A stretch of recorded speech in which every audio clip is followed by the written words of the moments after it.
Hi, happy Friday. I'm here with tip number 5 about getting student feedback. How do you get student feedback? Yesterday we talked about checking for learning.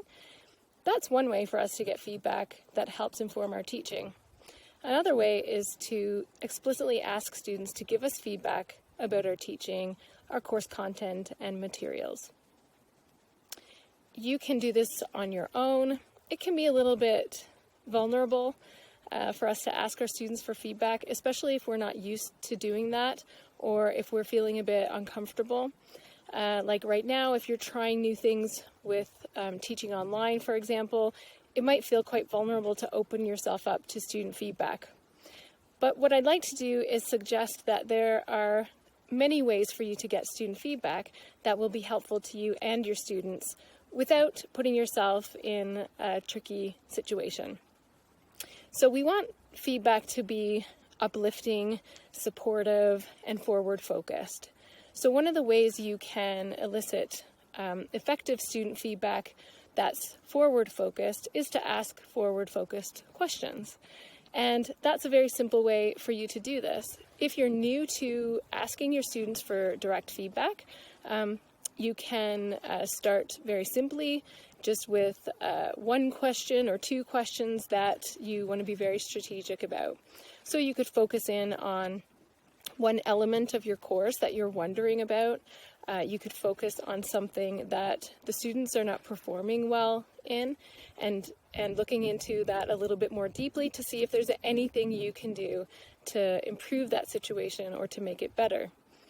Often our students have really good ideas about what they don't like. So helping them to get focused on what they do like or what they do want you to do differently can be an important part of their learning experience.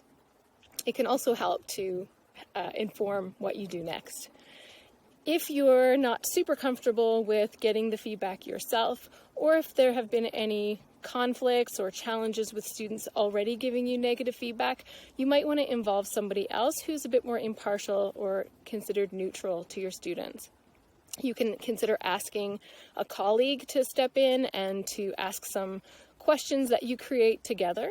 And they can do something with that feedback where they're not just giving you the feedback directly.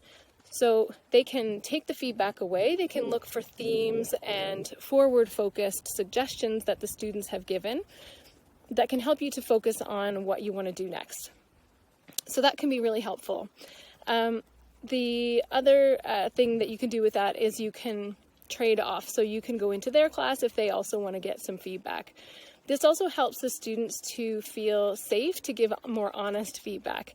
If they're reassured by that person that, for example, they're not going to attach their names to their feedback, that they're going to take general themes, they're not going to use their words or direct quotes, so you won't be able to identify who has given the feedback specifically.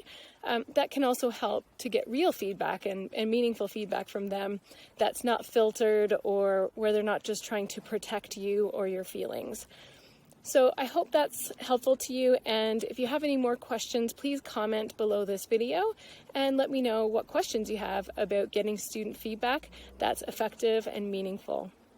Happy Friday, everyone. I hope everyone has a really nice, relaxing weekend. Bye-bye.